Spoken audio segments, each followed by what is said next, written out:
Salut, c'est Corsair, bienvenue sur ma chaîne.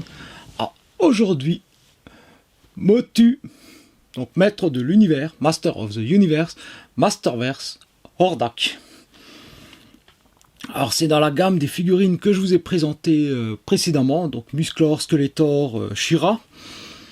Et celui-ci, pourquoi est-ce qu'il m'a attiré tout de suite? C'est parce que les couleurs, pour une fois, sont screen accurate. C'est les couleurs qu'il a dans le dessin animé. Alors bon, je pouvais pas attendre, je l'ai déjà déballé, je l'ai déjà manipulé pas mal de fois. Mais ça, c'est la configuration dans laquelle il était dans la boîte. Donc, on a toujours le fond de la boîte qui peut servir de décor, notre figurine, et on a pas mal d'accessoires avec lui. Alors pour commencer, on a ceci, une arbalète, dragon, chauve-souris, enfin un truc du style, avec une corde et une flèche d'énergie, on dirait. Alors ça, c'est pour rappeler le jouet d'origine. On a un bras supplémentaire avec une main qui tient avec le doigt comme s'il était sur une gâchette. Une main pour tenir quelque chose. Un point supplémentaire. Une main en forme de pince.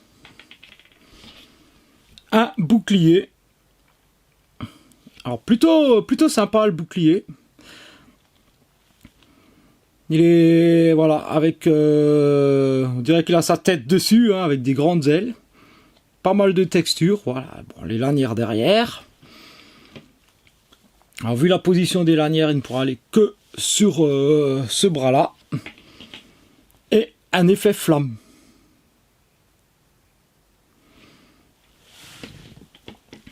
Et évidemment, donc, notre figurine. Alors bon, seule chose qu'il a qui n'est pas dans le dessin animé, c'est la cape. Mais bon, ça, à la limite, ça me dérange pas. Mais franchement, il en impose. Je trouve que, voilà, pas mal de détails. Point de vue articulation, on a ça qui est fixe. Mais bon, on peut quand même bouger la tête. Vraiment comme on veut. Alors ça suit légèrement le mouvement. Voilà, mais regardez-moi ses yeux, quoi. Il a vraiment la bonne tête de Hordak. Le logo de la Horde sur le plastron. Alors, les os partout. Le petit slibard en fourrure.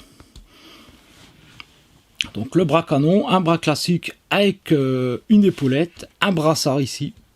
Donc le poing fermé. Alors, ces pieds si particuliers, avec les bottes qui reprennent le logo de la Horde. Alors, Hordak, voilà, il se transforme un peu en tout et n'importe quoi dans le dessin animé. Il peut modifier tout ou une partie de son corps. Alors, point de vue des articulations, bon, on a le bras, l'épaule n'ira pas plus haut. Bon, quand même, ici, on a la rotation. Ici. Alors, on dirait une double articulation, mais apparemment celle-ci est jointée. Et au point de vue du poing, donc rotation, et on peut le plier vers l'intérieur et un peu vers l'extérieur. On a la taille, alors on n'a pas de torse qui se plie. On peut s'amuser évidemment le grand écart. Rotation en haut de la cuisse. Alors, est-ce qu'il peut aller vers l'arrière? Ça va coincer. Vers l'avant. Bon, c'est pas le gars le plus souple de l'univers, quoi. On a la double articulation. Par contre, au niveau du genou. Articulation qui reste bien raide malgré tout. Rotation en haut de la botte. Et on a le pied, alors c'est un système un peu bizarre. Voilà, avec apparemment des crans. Alors ça tourne et il y a des crans. Alors faut juste trouver.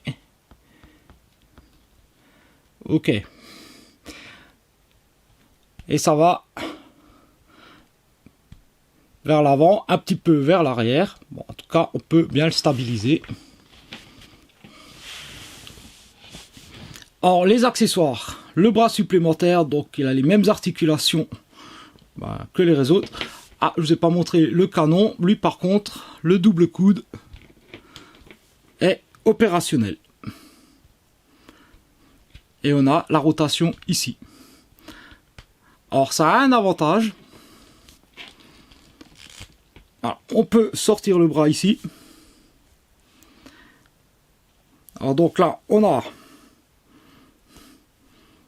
un bras droit.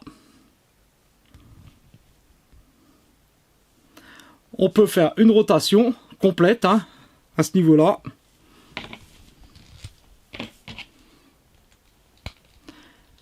Et du coup, il a le bras gauche qui se transforme en canon. Vu que dans le dessin animé, c'est un bras ou l'autre qui peut passer dans la configuration canon. C'est pas plus mal. Donc on peut éventuellement lui mettre les deux bras classiques. Alors ça change très facilement. Alors bien entendu, voilà, on a le canon.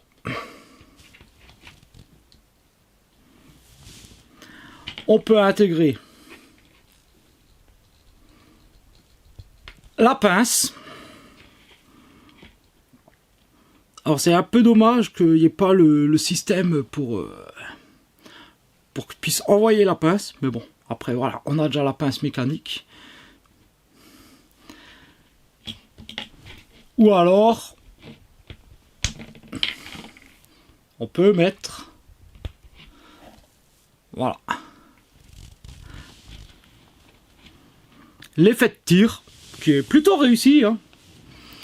Ça aurait mérité d'être un peu plus translucide, mais dans le sculpte, c'est franchement pas mal.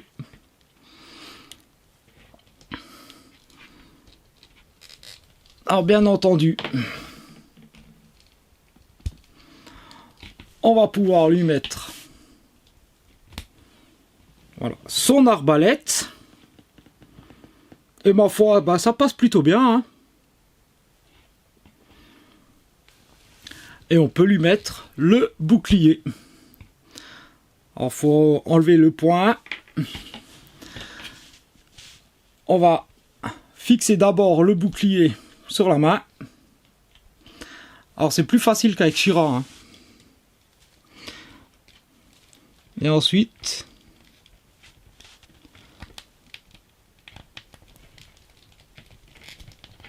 voilà. Suffit de refixer. Alors il a le bouclier dans le dessin animé, mais c'est son bras en fait complet qui se transforme. Bon, après c'est sur le jouet, sur la figurine, ça va être plus compliqué de le faire.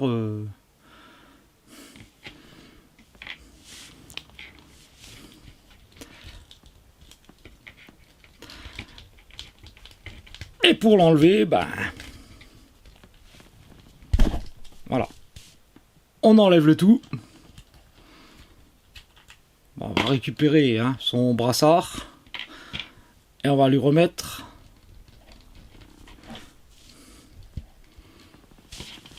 son point. Alors autant les bras on peut... même les bras là on peut les changer d'un côté à l'autre.